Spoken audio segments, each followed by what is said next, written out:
సింగరేణి నల్ల చట్టాలకు వ్యతిరేక పోరాట ఉద్యమం తీవ్రతరం చేయాలని కార్మికులకు పిలుపునిచ్చారు కార్మిక సంఘాల జేఏసీ నాయకులు. పెద్దపల్లి జిల్లా రామగుండం సింగరేణి ఏరియా బొగ్గు గనులపై ఆందోళనకు దిగారు కార్మికులు. కేంద్రం 4 నల్ల చట్టాలను రద్దు చేయాలంటూ నల్ల బ్యాడ్జీలు ధరించి నిరసన తెలిపారు కార్మికులు.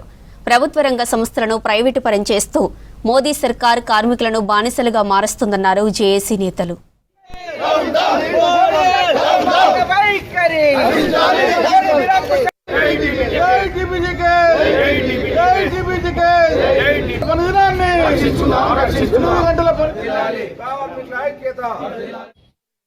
దేశంలో రాష్ట్రంలో కగార్ అమలు జరుపుతూనే మరొక వైపున బడా పెట్టుబడిదారులకు కార్పొరేట్ శక్తులకు అనుకూలంగా ప్రభుత్వం తీసుకొచ్చినటువంటి 70 ఏళ్ల స్వతంత్ర భారతంలో కొనసాగి కార్మికులకు రక్షణగా నిలబడ్డటువంటి 29 కార్మిక చట్టాలని 4 కోడ్స్ గా మారి ఇవాళ వాటిని మొత్తం కార్మిక వర్గాన్ని బలిపీఠం ఎక్కియడానికి పెట్టుబడిదారులకు మనకు మొత్తం కార్మిక వర్గాన్ని కుదబెట్టడానికి ఇవాళ మోడీ ప్రభుత్వం ప్రయత్నాలు చేస్తుంది.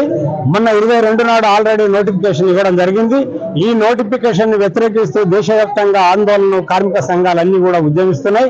సింగరేణిలో కూడా ఇవాళ రేపు నల్ల బ్యాడ్జీలు ధరించి మొత్తం ఆ ప్రభుత్వానికి వ్యతిరేకంగా కేంద్ర ప్రభుత్వం వెంటనే వీటిని వెనక్కి తీసుకోవాలని చెప్పి విప్లవ కార్మిక సంఘాలు అయినటువంటి ఐఎఫ్టియు, టిఎస్యుఎస్, ఏఎఫ్టియు, టిఎన్టీసీ, మరో ఐఎఫ్టియు, ఎస్జేఎస్ లు సింగరేణి కార్మిక వర్గానికి పిలుపునిస్తున్నాయి. ఈ భారతదేశంలో నేనే వెళ్తానని గుర్రవీగుతూ ఇవాళ కార్మిక హక్కులపై 29 చట్టాలను మనం అనేక మంది త్యాగదారులు సాధించిన చట్టాలను ఇవాళ కార్మికులకు అనుకూలంగా ఉండే చట్టాలను దాన్ని తుంగలో తొక్కి ఇవాళ 4 లేబర్ కోడ్లను అమలు చేయడానికి బిల్లు పాస్ చేశాడు.